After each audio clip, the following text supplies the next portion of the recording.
대체 왜 전 세계가 한국 타령만 하고 있는 거야? 한국에서 배울 게 뭐가 있다고? 여기 스탠포드 대학의 한 강의실, 일본 최고의 명문대를 수석 졸업한 여성이 첫 수업에 들어가자마자 엄청난 충격을 받았다고 합니다.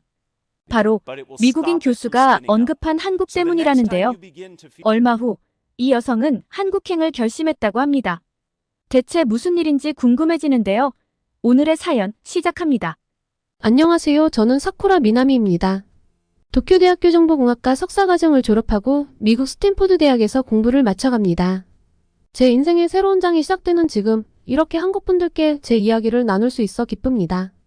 제가 겪은 한국 이야기를 전달하기 전에 먼저 제 이야기를 조금 해야 할 것 같아요. 도쿄대는 한국분들도 아시다시피 일본 최고의 대학이에요. 그리고 저는 그 도쿄대에서도 최고의 성적으로 졸업했죠. 솔직히 말해서 저는 제 자신에 대한 자부심이 아주 컸어요. 일본의 기술력은 세계 최고라고 믿었고 저 역시 그 일원이 되어 세계를 선도할 수 있을 거라 확신했죠. 이런 말을 제 입으로 하면 좀 민망할 수 있는데 학부 시절부터 저는 늘 최고였어요. 1등을 놓친 적이 없었으니까요. 교수님들은 제가 일본 IT 산업의 미래라고 칭찬하셨고 동기들은 저를 부러워했죠. 그때마다 저는 겸손한 척했지만 속으로는 우쭐했어요. 그럼 당연하지라고 생각을 해왔었네요. 지금 생각하면 부끄럽지만요. 대학원에 진학해서도 저는 촉망받는 인재로 의기양양한 삶을 살아왔습니다. 석사 논문 발표 때가 기억에 가장 남네요. 제 연구 주제는 일본식 디지털 전환 모델 개발이었죠. 일본의 전통적인 기업 문화와 최신 기술을 결합한 혁신적인 모델이었어요. 발표가 끝나자 교수님들은 기립박수를 쳐주셨고 몇몇 분은 눈물까지 글썽이셨어요. 사쿠라, 자네가 일본의 미래야라는 말을 들었을 때 저는 정말 세상을 다 가진 것 같았죠. 당연히 그 뒤에 박사과정을 진학할 예정이었습니다. 박사학위 지원과 정년 보장, 임원 보장을 약속하는 기업들의 제의도 물밀듯이 밀려들어왔고요. 그런데 어느 날 지도 교수님께서 저를 불러 스탠포드 대학 박사과정에 지원해보라고 권유하셨어요. 처음에는 좀 망설였죠. 세계 최고의 일본에서 공부하는데 굳이 미국에 갈 필요가 있을까? 하는 생각이 들었거든요. 하지만 교수님께서 세계 무대에서 일본의 우수성을 알리고 오고 세계의 흐름을 일본에 가지고 오는 것도 의미 있는 일이다. 라고 하시는 말씀에 용기를 내어 지원했어요. 당연히 합격할 것을 예상했지만 막상 발표일이 되니 좀 떨리더라고요. 결과요? 당연히 합격이었죠. 스탠포드에서 보낸 합격 통지서를 받아들고 저는 마치 제가 일본 과학기술의 대사가 된 것 같은 기분이었어요. 이제 미국 사람들에게 일본의 기술력이 얼마나 대단한지 보여줄 수 있겠구나라고 생각하며 우쭐한 마음으로 미국에 갈 준비를 했습니다. 출국 전날 연구실 동기들과 작별 파티를 했어요. 모두들 제가 부러운 듯 축하해 주었고 저는 그 관심을 즐겼어요. 걱정 마, 내가 가서 일본의 위상을 높이고 올게. 라고 장담했죠. 지금 생각하면 얼굴이 화끈한데요. 그때만 해도 저는 정말 제가 세계를 놀라게 할 수 있을 거라 믿었어요. 비행기를 타고 미국으로 향하는 동안 저는 계속해서 제 미래를 상상했어요. 스탠포드에서 모두를 놀라게 하고 실리콘밸리 기업들의 러브콜을 받고 결국엔 일본으로 돌아와 IT 업계를 이끄는 리더가 되는 모습까지 저절로 벅차올라 비행기 안에서 잠이 안 오더라고요. 하지만 그때의 저는 몰랐어요. 제가 얼마나 우물한 개구리였는지 그리고 제 앞에 어떤 충격적인 현실이 기다리고 있는지를 까맣게 몰랐죠. 지금 생각하면 부끄럽지만 그때의 저는 정말 세상을 모르는 어린애였던 것 같아요. 스탠포드에 도착해서 처음 며칠은 정신없이 지나갔어요. 새로운 환경, 새로운 사람들까지 모든 게 신선하고 흥미진진했죠. 하지만 동시에 제 가슴 한편에는 자부심이 가득했어요. 이제 곧 내가 얼마나 대단한지 모두가 알게 되겠지라고 생각했으니까요. 그리고 드디어 첫 수업날이 밝았습니다. 이날이 제 인생의 전환점이 될 줄은 꿈에도 모른 채 저는 자신감 넘치는 모습으로 강의실에 들어섰죠. 하지만 그 자신감은 오래가지 못했어요. 수업은 글로벌 디지털 혁신 동향이었는데 교수님의 첫마디가 저를 충격에 빠뜨렸어요. 오늘은 세계에서 가장 빠르게 디지털화를 이루고 있는 국가, 한국의 사례를 살펴보겠습니다. 순간 제 귀를 의심했어요. 한국이라고요? 일본 옆에 그 작은 나라? 우리가 항상 기술적으로 앞서 있다고 생각했던 그 한국. 교수님은 계속해서 말씀하셨어요. 한국은 현재 세계에서 가장 앞선 디지털 인프라를 갖추고 있습니다. 특히 5G 네트워크 구축과 활용 면에서 다른 나라들을 압도하고 있죠. 그리고 나서 교수님은 스크린에 놀라운 통계 자료들을 보여주셨어요. 보시다시피 한국의 5G 보급률은 세계 1위입니다. 바로 옆에 위치한 나라 일본과 비교가 많이 되죠. 일본은 아직 10위권에도 들지 못하고 있습니다. 더 놀라운 것은 디지털 결제 시스템입니다. 한국은 현금 없는 사회로 빠르게 진입하고 있는 반면 일본은 여전히 현금 위주의 거래가 주를 이루고 있습니다. 동아시아에서 발전한 나라라고 하면 아무래도 한국과 일본을 꼽을 텐데 오늘은 아무래도 세계에서 앞서 나가는 한국과 매우 뒤처진 일본의 비교를 좀 많이 하게 될 것 같네요. 지리적으로 가까운데 두 나라의 모습이 굉장히 흥미롭게 대비되거든요. 저는 믿을 수 없었어요. 우리 일본이 그렇게 뒤처져 있다니요? 하지만 더 큰 충격은 그 다음이었어요. 실리콘밸리의 많은 기업들이 한국의 디지털 시스템을 벤치마킹하고 있습니다. 특히 삼성페이, 카카오페이 같은 모바일 결제 시스템과 네이버, 카카오 같은 플랫폼 기업들의 비즈니스 모델에 주목하고 있죠. 교수님은 계속해서 설명하셨어요. 한국의 디지털화 성공 요인 중 하나는 한글입니다. 한글은 디지털 환경에 매우 적합한 문자 체계를 가지고 있어요. 반면 일본어는 한자와 가나의 복잡한 조합으로 인해 디지털화에 어려움을 겪고 있습니다. 이 말을 들으면서 저는 점점 더 작아지는 기분이었어요. 우리가 자랑스럽게 여기던 일본어가 오히려 발전의 걸림돌이 되고 있다니 이게 대체 무슨 소리람.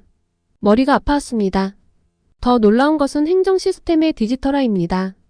교수님은 계속하셨어요.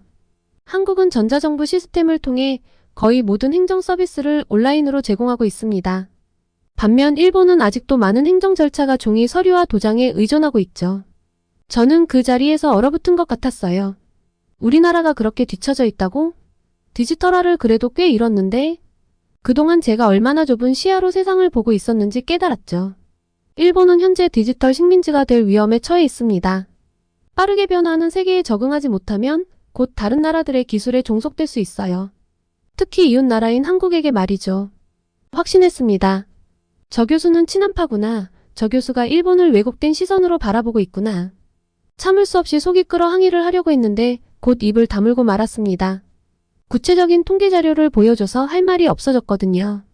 일본과 한국의 디지털화 격차는 생각보다 훨씬 큽니다. 일본 사회는 여전히 아날로그 사회에 가깝고 한국 사회는 완전한 디지털 사회로 변모했죠. 이 차이가 두 나라의 경제와 사회 전반에 엄청난 영향을 미치고 있습니다. 자, 이 슬라이드를 보세요. 일본의 지방자치단체가 17,401개인데 서류 양식이 17,401개이죠. 각 지자체마다 다른 양식을 사용하고 있어요. 반면 한국은 모든 행정 절차가 통일되어 있고 대부분 온라인으로 처리가 가능합니다. 저는 그 숫자를 보고 충격을 받았어요. 우리나라의 비효율성이 이렇게나 심각했다니 쥐구멍에 숨어 들어가고 싶었어요. 일본은 2022년 9월에 겨우 디지털청을 만들었습니다. 하지만 출발부터 삐걱거렸죠. 디지털청을 만든 스가 총리가 바로 다음날 사임해버렸으니까요. 이후 현 총리와의 불화로 디지털청의 권한은 유명무실해졌습니다. 교수님의 말씀을 들으며 저는 우리나라의 정치적 상황이 얼마나 디지털화의 걸림돌이 되고 있는지 실감했어요. 더 심각한 문제는 일본 사회의 국가에 대한 불신입니다. 2차 세계대전 이후 일본인들은 정부를 신뢰하지 않게 되었어요. 이로 인해 개인정보를 국가에 제공하는 것을 꺼리게 되었고 이는 디지털화의 큰 장애물이 되고 있습니다. 교수님은 마이넘버 카드의 사례를 들어 설명하셨어요. 정부가 돈을 주고 발급을 독려했음에도 불구하고 여전히 많은 일본인들이 이를 거부하고 있다는 사실을 통계로 보니 어질어질하더라고요. 그리고 이런 사례들을 외국에서 바라보고 비웃고 있다는 사실이 부끄러워 견딜 수 없었어요. 반면 한국은 1960년대 초반부터 주민등록증 시스템을 도입했습니다. 이를 바탕으로 현재는 모든 디지털 서비스가 유기적으로 연결되어 있죠. 한국인들은 스마트폰 하나로 대부분의 일상생활과 행정 업무를 처리할 수 있습니다. 교수님은 계속해서 일본의 현금 중심 문화에 대해 지적하셨어요. 일본에서는 아직도 현금 사용이 주를 이룹니다. 이는 단순한 습관의 문제가 아니에요. 세금 회피와도 관련이 있습니다. 현금 거래는 추적이 어렵기 때문이죠. 반면 한국은 거의 모든 거래가 디지털화되어 있어 탈세가 매우 어렵습니다. 이 대목에서 얼굴이 화끈화끈해졌습니다. 정치, 경제까지 모든 것이 한국에 뒤처져 있다는 사실이 이렇게 전 세계에 알려진 것도 부끄럽고 우리나라의 경제 시스템이 얼마나 뒤처져 있는지 다시 한번 실감했어요. 대체 나는 무슨 자신감으로 일본이 발전했다고 생각했던 건지 내가 이제까지 일본에서 배우고 연구했던 것은 얼마나 허상이었는지 실감이 되기 시작했죠. 결과적으로 한국은 세계에서 가장 빠르게 디지털화되는 국가 중 하나가 되었고 일본은 점점 뒤처지고 있습니다. 이대로 가다간 일본이 디지털 식민지가 될 수도 있습니다. 특히 이웃 나라인 한국에게 말이죠. 교수님의 마지막 말씀은 저에게 큰 충격을 주었어요. 우리 일본이 그것도 한국에게 뒤처질 수 있다니. 이 현실을 받아들이기가 너무나 어려웠습니다. 얼굴은 시뻘겋게 달아올랐죠. 수업이 끝나고 나왔을 때 저는 완전히 다른 사람이 된 것 같았어요. 제가 그토록 자랑스럽게 여기던 일본의 기술력, 그리고 제 자신의 능력에 대한 확신이 모두 무너져 내렸거든요. 영혼이 모두 떠나간 느낌으로 너덜너덜해졌습니다. 그날 밤 저는 잠을 이루지 못했어요. 계속해서 교수님의 말씀이 머릿속을 맴돌았죠. 우리가 그동안 얼마나 안일하게 살아왔는지, 세상이 얼마나 빠르게 변하고 있는지, 그리고 우리 일본은 그 변화에 얼마나 뒤처져 있는지를 계속해서 곱씹었죠. 다음날 저는 도서관에 가서 한국의 디지털 혁신에 대한 자료들을 찾아봤어요. 그리고 더 많은 충격적인 사실들을 알게 되었죠. 한국의 인터넷 속도, 전자상거래 규모, 핀테크 산업의 발전 정도까지 모든 면에서 일본을 앞서고 있었어요. 그간 저는 한국에 대해서 관심이 없고 한국에 가본 적도 없어 한국이 이 정도로 발전한지 몰랐는데 충격의 연속이었습니다. 특히 눈에 띄었던 건 한국의 스타트업 생태계였어요. 젊은이들이 대기업 대신 스타트업을 선호하고 정부가 적극적으로 이를 지원한다는 사실이 놀라웠죠. 반면 일본은 여전히 대기업 중심의 보수적인 구조를 유지하고 있었어요. 이러니 한국에 비해 뒤처질 수밖에 없죠. 이렇게 며칠을 보내면서 저는 점점 더 큰 위기감을 느꼈어요.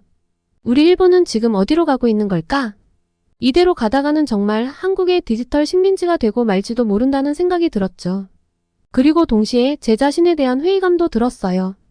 과연 내가 이 격차를 줄이는 데 기여할 수 있을까?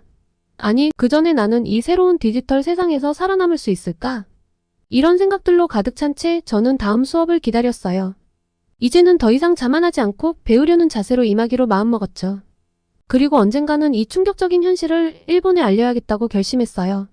우리가 변하지 않으면 정말로 세계에서 뒤처질 수 있으니까요. 마음이 재정비된 후 한국 유학생들도 유심히 보게 되었습니다. 좀 음침해 보일 수 있지만 한국인들의 대화를 알고 그들의 생각을 알고 싶었어요.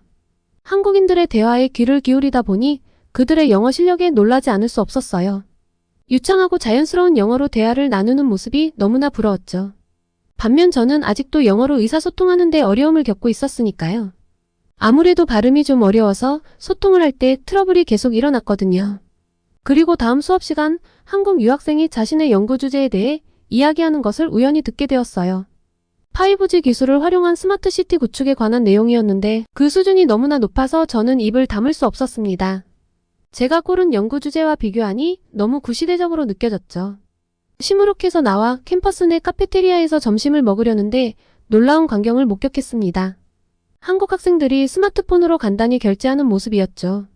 반면 저는 여전히 현금을 사용하고 있었거든요. 수업 시간에 들은 교수님의 이야기가 떠올라 절로 쓴웃음이 지어졌죠. 일본에서는 당연하게 여겼던 현금 사용을 하는 사람이 이곳에선 저밖에 없었습니다. 하지만 가장 충격적이었던 건 미국 기업들이 한국을 대하는 태도였습니다. 여기 와서 보니 실리콘밸리의 유명 기업들 소식도 빠르게 받아볼 수 있었는데요. 유명한 기업들이 한국의 5G 기술과 디지털 결제 시스템을 도입하려 한다는 소식을 들었을 때 저는 믿기 힘들었습니다. 세계 최고의 기술력을 자랑하는 미국 기업들이 한국의 기술을 배우려 한다니 자존심도 상했죠. 한편으로는 그동안 제가 얼마나 좁은 시야로 세상을 바라보고 있었는지 깨달았어요. 마음으로는 한국을 배워야 한다는 걸 알았는데 솔직히 질투가 났습니다. 어딜 가나 한국 타령이었거든요. 그 누구도 일본의 것을 배워야 한다는 말은 하지 않았어요. 심지어 미국의 유명 IT 기업 임원이 특강을 하러 왔는데 그의 발표 내용 중 상당 부분이 한국의 디지털 혁신 사례였어요. 그는 한국의 빠른 의사결정 시스템과 혁신적인 서비스에 대해 칭찬을 아끼지 않았습니다. 그 순간 저는 질투심과 함께 깊은 좌절감을 느꼈어요. 우리 일본은 왜 이렇게 뒤처져 있는 걸까? 왜 미국은 일본이 아닌 한국을 주목하는 걸까? 이런 경험들이 쌓여갈수록 저는 점점 더 큰 위기감을 느꼈어요. 일본의 미래, 그리고 제 자신의 미래에 대한 불안감이 커져갔습니다. 이대로는 안 된다는 생각이 들었어요. 뭔가 변화가 필요했습니다.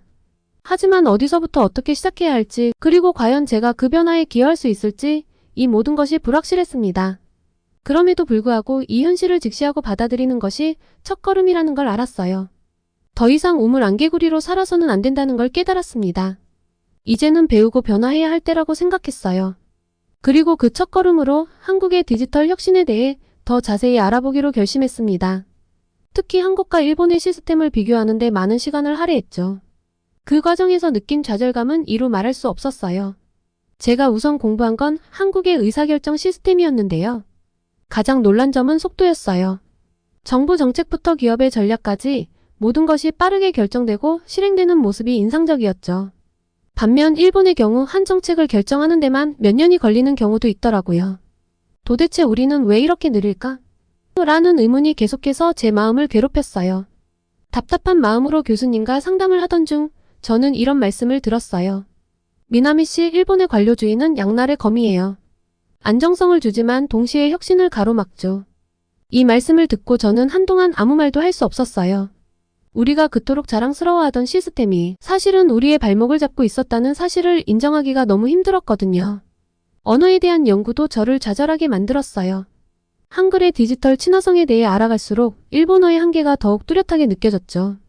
한글은 단순하면서도 과학적인 구조 덕분에 디지털 환경에 완벽하게 적응했어요. 키보드로 빠르게 입력할 수 있고 AI가 쉽게 학습할 수 있죠. 반면 일본어는 한자와 가나의 복잡한 조합, 동음이어의 빈번한 사용 등으로 인해 디지털화에 큰 어려움을 겪고 있었어요. 대학에서 일본어 입력 시스템을 개선하는 프로젝트에 참여했다가 좌절한 기억이 떠올랐습니다. 아무리 노력해도 한글만큼의 효율성을 얻기는 힘들다는 것을 이제서야 깨달았네요. 우리 언어가 우리의 발전을 가로막고 있다니. 이런 생각이 들 때마다 가슴이 아팠어요. 자랑스러워하던 우리의 문화유산이 이제는 짐이 되어버린 것 같았거든요. 그렇다고 이제 와서 언어를 바꿔버릴 수 없잖아요. 뭘 어떻게 해야 할까요? 연구를 진행할수록 좌절감은 더 커져갔어요. 한국은 이미 대부분의 공공서비스를 디지털화했는데 일본은 아직도 팩스와 도장에 의존하고 있었죠. 그런데 이걸 어떻게 한 번에 다 바꾸겠어요? 변화를 조금씩은 해나가고 있지만 심리적 반발이 심해 빠른 시간 안에 모든 걸 뒤바꾸기에는 무리가 있다는 생각이 들었죠. 이런 현실을 마주할 때마다 저는 무력감을 느꼈어요. 내가 아무리 노력해도 이 거대한 시스템을 바꿀 수 있을까? 라는 의문이 계속해서 제 마음을 괴롭혔죠. 그러던 어느 날 한 한국 친구가 저에게 이런 말을 해줬어요. 미나미, 넌 지금 변화의 필요성을 인식했잖아. 그게 바로 첫걸음이야. 한국도 처음부터 이렇게 빠르게 변화한 게 아니었어. 그 말을 듣고 저는 조금이나마 위안을 얻었어요. 맞아요. 변화는 누군가의 인식으로부터 시작되는 거예요. 비록 지금은 좌절감이 크지만 이렇게 문제를 인식하고 고민하는 것 자체가 이미 변화의 시작점이 될 수 있겠다는 생각이 들었죠. 그래서 저는 더욱 열심히 연구에 매진했어요. 좌절감이 올 때마다 이건 내가 일본을 변화시키기 위해 겪어야 할 과정이다라고 스스로를 다독였죠. 언젠가는 제가 배운 이 모든 것들이 일본의 변화의 밑거름이 될 수 있을 거예요. 그날이 올 때까지 저는 계속해서 노력할 거예요. 비록 지금은 힘들고 고통스럽지만 이 과정이 결국 저를 그리고 일본을 성장시킬 거라 믿으며 노력했죠. 그리고 스탠포드에서의 공부가 끝나가는 시점, 이제 저는 일본으로 돌아가 무엇을 해야 할지 아니면 다른 선택을 해야 할지 깊이 고민하게 되었어요. 밤마다 저는 일본의 미래에 대해 생각했는데요. 우리나라가 이대로 가다간 정말로 디지털 식민지가 될 수도 있다는 교수님의 말씀이 자꾸 떠올랐죠. 그런 미래를 막으려면 어떻게 해야 할까? 제가 할 수 있는 일은 무엇일까? 이런 생각들로 잠 못 이루는 밤이 많았어요. 한편으로는 제 개인적인 성장에 대해서도 고민이 깊어졌어요. 일본으로 돌아가면 과연 내가 배운 것들을 제대로 활용할 수 있을까? 아니면 기존의 시스템에 휩쓸려 다시 우물안개구리가 되고 말진 않을까? 이런 두려움이 저를 괴롭혔죠. 결국 저는 용기를 내어 지도 교수님께 상담을 요청했어요. 교수님은 제 이야기를 진지하게 들어주셨고 이렇게 말씀하셨어요. 미나미, 당신의 고민이 이해돼요. 하지만 지금 일본에 필요한 건 당신 같은 사람이에요. 새로운 시각으로 변화를 이끌 수 있는 사람 말이죠. 교수님의 말씀은 제게 큰 용기를 주었어요. 맞아요. 지금 일본에 필요한 건 변화예요. 그리고 그 변화는 누군가가 시작해야 해요. 제가 그 시작점이 될 수 있다면 그것이야말로 제가 해야 할 일 아닐까요? 또 한국에서 직접 그들의 시스템을 배우고 경험한다면 나중에 일본의 변화를 이끄는 데 큰 도움이 될 것이란 기대감도 있었고요. 물론 쉬운 결정은 아니었어요.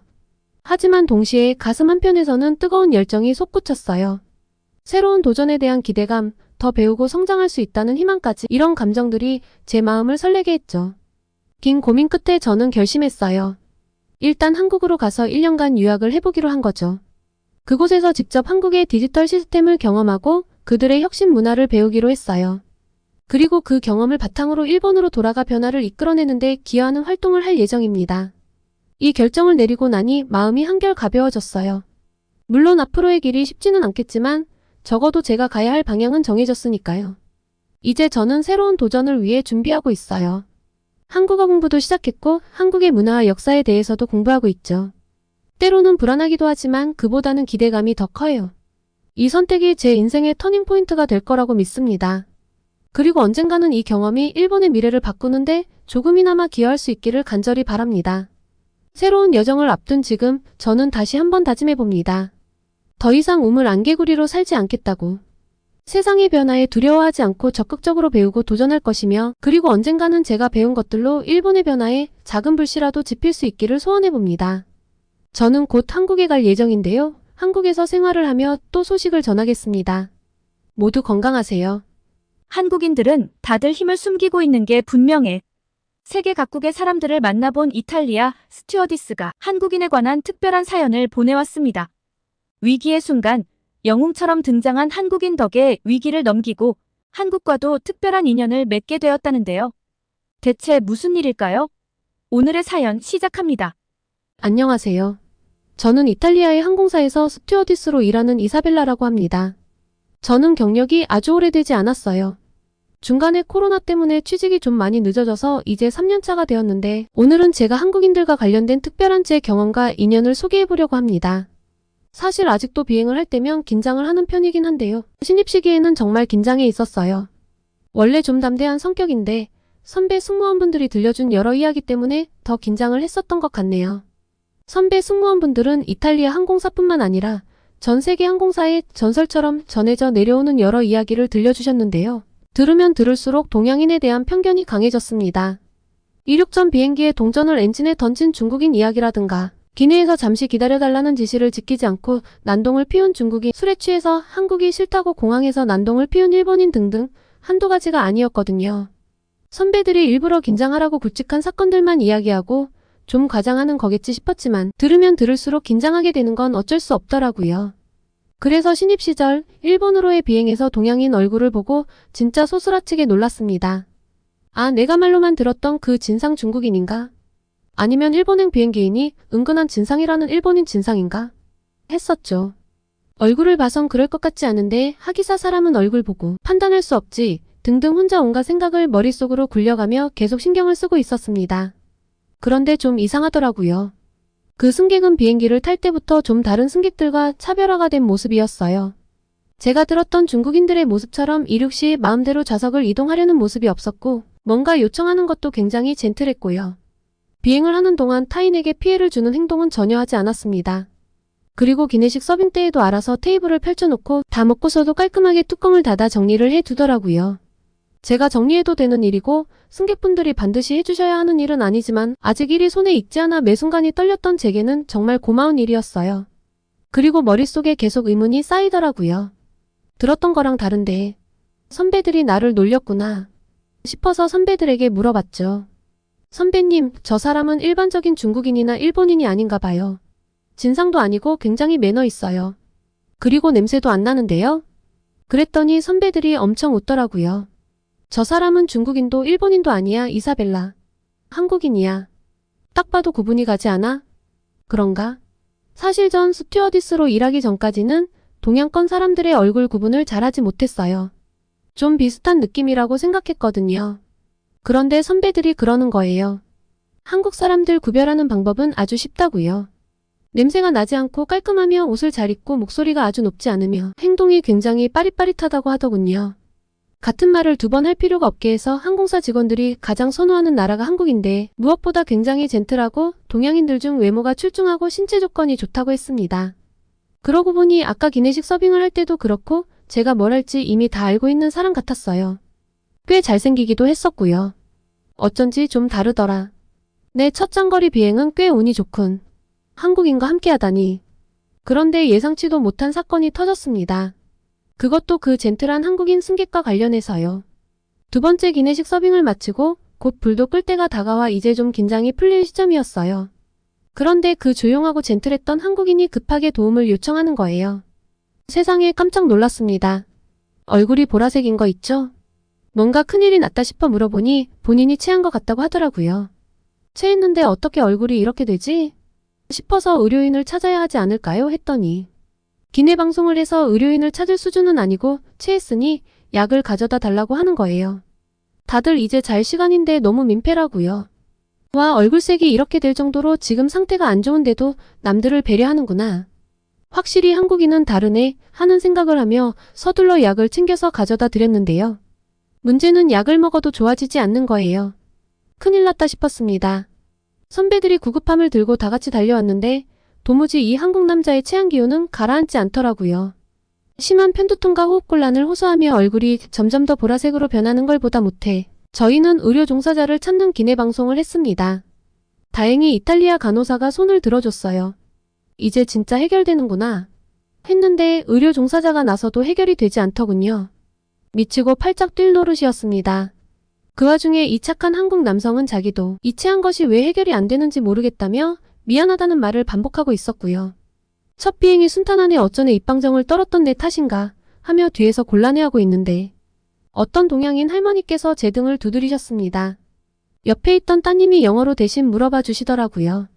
앞에서 무슨 일이 일어난 거냐 라고 하시길래 간략히 설명을 드렸어요. 앞자리 남자가 엄청 심하게 체했는데 약을 먹고 의료 종사자가 조치를 해도 해결이 안 되는 상황이라고요. 이 설명을 전달받는 할머니 얼굴을 보셨어야 해요. 뭐 이런 걸로 이 난리들이야 라는 얼굴로 본인의 작은 가방을 뒤지시더라고요. 그러더니 혈당 체크하는 바늘을 꺼내시는 거예요. 체했다는데 혈당 체크용 바늘을 왜 꺼내는 건지 도무지 이해가 가지 않아서 말렸습니다. 그랬더니 할머니께서 알아들을 수 없는 말로 뭔가 불평을 하시더라고요. 옆자리 따님 말씀으로는 심하게 체하면 손을 바늘로 찔러야 한다는 거예요. 우리는 한국인인데 한국에서는 체하면 약을 먹지 않고 이렇게 바늘로 손을 찔러서 해결한다면서요. 말도 안 돼. 그렇게 해결하는 건 정말 듣도 보도 못했습니다. 그리고 어떻게 승객이 다른 승객을 바늘로 찌르겠어요? 진짜 환장할 노릇이었습니다.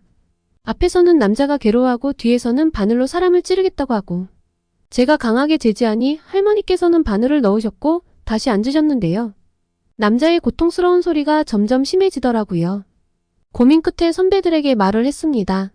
한국인들은 체했을 때 손을 바늘로 찌른다고 뒷자리 한국인들이 이야기하던데 한번 해볼까요? 의견이 반반 갈려서 난리가 났는데 결론은 저러다 정말 죽을 수도 있다. 한국인에게 한국인 방식을 적용하는 건 문제가 아닐 거다 였습니다. 고통으로 제대로 앉아있지도 못하는 남자에게 가서 이야기를 전했습니다. 뒷자리에 한국 할머니가 계시는데 당신을 바늘로 찌르면 좋아질 거라고 해요. 해보실래요? 이 이야기를 하자마자 남자의 눈은 갑자기 희망으로 반짝였습니다. 빨리 그 한국인을 불러달라는 거예요. 정말 이해가 가지 않았지만 한국 할머니를 남자 앞으로 모셔다 드렸습니다. 번쩍이는 당뇨 체혈침으로 대체 뭘 하겠다는 걸까 바라보고 있는데 할머니가 남자 손을 주물주물 몇 번 하더니 엄지손가락 밑을 갑자기 퍽 하고 찔렀습니다. 주위 사람들과 승무원들 모두 경악을 금치 못했죠. 더 놀라웠던 건 남자의 엄지손가락에서 나온 피 색상이었습니다. 시커멓더라고요. 저 남자가 알고 보면 체한 게 아니라 죽어가는 상황 아니었을까 하는 생각도 잠시 할머니는 남자의 반대편 엄지손가락도 퍽 하고 찔렀어요. 또 한 번 기내에는 세계 각국의 놀라는 소리가 울려 퍼졌습니다. 누군가는 너무 끔찍하다고 했고 누군가는 너무 무섭다고 했죠. 맘마미아 생전 처음 보는 광경이었습니다. 반대편 엄지손가락에서도 시커먼 피가 솟구쳤거든요. 그런데 5분도 채 지나지 않아 비행기 안의 모든 사람들, 정확하게는 한국인만 제외한 모든 사람들은 경탄의 소리를 내질렀습니다. 남자 얼굴에 혈색이 돌아왔고 완전 멀쩡해졌거든요. 아, 물론 토하러 가긴 했어요. 근데 토하고 돌아와서는 정말 개운하다고 멀쩡해졌다는 거예요. 그리고 할머님이 계셔서 살았다며 자기는 정말 운이 좋다고. 어떻게 보답을 해야 할까요? 라며 이야기를 하더라고요. 할머님은 손을 내저으시고는 남자 등을 몇 번 두드려 주시곤 본인 자리로 돌아가셨고요. 할머니 주변 승객들과 저희 승무원들은 양쪽 엄지를 올려서 최고라는 표시 외에는 해드릴 게 없더라고요. 따님 말로는 의사도 간호사도 아닌 평범한 가정주부라고 하던데 정말 초능력자 같은 코리아 레이디였어요. 대소동이 마무리되고 일본에 도착했습니다. 스펙터클한 비행이었어요. 저는 이때 일본에 도착해서 3일가량 머무르고 이후 한국으로 넘어갈 예정이었습니다. 제 친구가 한국에서 유학을 막 시작했던 터라 일본에 온 김에 휴가를 써서 가까운 한국도 가고 친구도 볼 생각이었죠. 태어나 처음으로 아시아권 나라에 간 거라 꽤 설레었는데요. 아시아 나라들에 대한 기대감은 바닥으로 떨어졌습니다. 선배들이 일본 별로 볼 거 없는데 음식도 그냥 그렇고 굳이 일본을 며칠 둘러볼 필요가 있어? 라고 이야기했던 게 이유가 있었어요. 디저트가 유명하다는데 이탈리아 디저트들이 훨씬 맛있다는 생각뿐이었고 지루했죠. 아, 확실한 성과는 있었어요. 일본 사람들을 많이 보니 이제 한 번에 구분해낼 수 있겠더라고요. 일본에서 한국 여행객들을 보니 선배들이 말했던 차이가 이거였구나 싶었죠. 일본 여행이 워낙 별 감흥이 없던 탓에 한국으로 넘어올 때는 사실 좀 심드렁했습니다. 아시아는 거기서 거기일 테니 한국 관광은 됐고 친구나 보고 이탈리아로 빨리 돌아갈 생각이었죠. 그런데 이 친구가 너무 호들갑인 거예요. 인천공항까지 마중을 나와준 건 고마웠는데 피곤하고 관광 생각이 없다는 제 등을 찰싹 때리면서 한국에 와서 그러는 게 어딨냐고 난리를 피더라고요. 한국에 도착한 감흥이고 뭐고 이 수다스러운 친구 때문에 정신이 쏙 빠지는 느낌이었어요. 그리고 저는 친구 손에 이끌려 경복궁 근처의 삼계탕집에 갔습니다. 취업해서 일하느라 고생했으니 몸보신을 해야 한다나요. 일본에서 제대로 밥을 먹지 못해 좀 배고팠는데 친구가 맛있는 음식은 다 한국에 있다며 데려갔으니 뭐 괜찮겠지란 생각으로 따라갔죠. 아주 인기가 많은 집이라더니 한국인도 많지만 외국인도 정말 많았습니다. 메뉴판에 어떻게 먹는지 안내가 외국어로 된 걸로 봐서 친구가 제대로 데려왔단 느낌이었어요. 한국 전통가옥 같은 느낌으로 된 건물도 멋졌는데 나온 음식은 사실 좀 생소했습니다. 하지만 정말 맛이 좋더라고요. 아주 따뜻하고 고소해서 뽀얀 국물을 계속 떠먹고 있던 찰나 옆 테이블이 뭔가 신경 쓰이기 시작했어요. 태어나 처음 와본 한국에 아는 사람이 있을 리 없으니 내가 오늘 피곤해서 그런가 보다 하고 다시 밥을 먹는데 아무리 생각해도 어디서 본 듯한 사람인 것 같은 거예요. 그런데 옆 테이블 사람도 자꾸 저를 흘끔흘끔 쳐다보더라고요. 더 이상 삼계탕에 집중이 안 되기 시작했습니다. 어디서 봤더라 하는 순간 갑자기 기억이 났어요. 아, 맞다. 일본행 비행기. 체에서 고생했던 한국 남자. 너무 놀라서 깨악 소리를 질렀는데 소리가 너무 컸던지 옆 테이블 남자가 고개를 들어 저를 바라봤습니다. 민망해서 어쩔 줄 모르는데 남자가 맞네 라며 환하게 웃어주더군요. 그러면서 제게 악수를 청했습니다. 자기 때문에 고생이 많았다며 진심으로 걱정해주고 또 한국 할머니를 불러줘서 자기가 살았다나요. 그런데 좀 신기하더라고요. 로마에서 도쿄로 가는 비행기였는데 어떻게 이 남자는 한국에 있는 걸까요? 그런데 그 순간 남자가 물었습니다. 도쿄로 비행을 했는데 어떻게 며칠 지나지도 않아 한국에 와 있냐고요. 그 항공사는 한국으로 오는 노선이 없다면서요. 뭐야, 나랑 똑같은 걸 궁금해했잖아. 뭔가 약간 수줍어지려는 순간 호기심에 가득 찬 친구가 끼어들었습니다. 어라? 한국에 아는 사람이 있었어?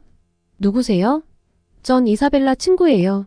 로 시작한 친구의 대화에 당황했는데 어느 순간 저희와 그 한국 남자 일행은 한국의 디저트 가게에 앉아있더라고요. 남자 말로는 이탈리아에서 일본으로 출장을 갔고 일본 친구가 한국 관광을 하고 싶다고 해서 한국에 같이 왔다고 하더라고요. 일주일 정도 휴가를 내고 같이 관광할 거라고요. 아, 그런데 친구 입을 좀 막고 싶었어요. 우리 이사벨라도 관광을 해야 하는데 외국인들이 관광을 해야 하니 한국 사람이 좀 도와주면 어떻겠냐고 하는데 대체 얘가 왜 이러나 싶은 거예요. 친구 덕에 남자 이름도 알게 되었습니다. 승훈이었어요. 그런데 이승훈 씨가 참 성격이 좋았습니다.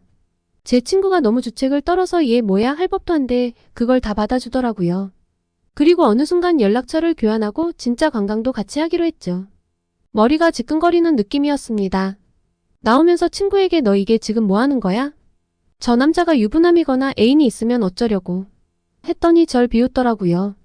한국 남자들은 이탈리아 남자들처럼 가볍지도 않고 굉장히 젠틀해. 그리고 왼손에 반지도 없던데? 결혼도 안 했어. 그리고 여자친구가 있으면 일본 남자애를 데려와서 같이 관광을 하겠니? 무엇보다 널 보는 눈빛이 심상치 않았다니까. 난 느낌이 왔어. 그렇게 저는 난생 처음 방문한 한국에서 이탈리아 여자 둘과 한국 남자 하나, 일본 남자 하나라는 특이한 조합으로 관광을 시작했습니다. 아무래도 한국인이 관광을 이끌어주니 편하긴 편하더라고요. 제 친구가 한국어를 좀 할 줄 알지만 아직 한참 배워야 하는 수준이라 친구를 믿고 어딘가를 가기는 좀 어렵거든요. 그리고 무엇보다 얼떨결에 2명의 외국 여자를 데리고 관광을 시켜줘야 하는 승훈 씨 입장도 곤란했을 텐데 배려도 잘해주고 참 친절했습니다. 많이 걸을 땐 가방을 들어주기까지 했어요.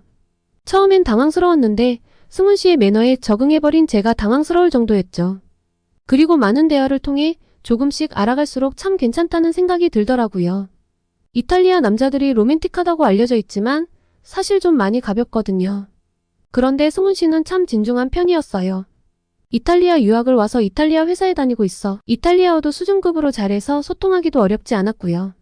제가 한국 여행을 오기 전 친구가 귀에 피나도록 이야기했던 한국의 장점은 사실 승훈 씨가 말하는 한국 이야기는 왜 그렇게 재미있고 쏙쏙 들어오는지 참 신기했던 경험이었습니다. 많이 친해져서 이탈리아로 돌아가는 비행기도 같이 맞추기로 했죠. 그리고 이탈리아로 돌아가는 비행기에서 승훈 씨가 이야기를 했습니다.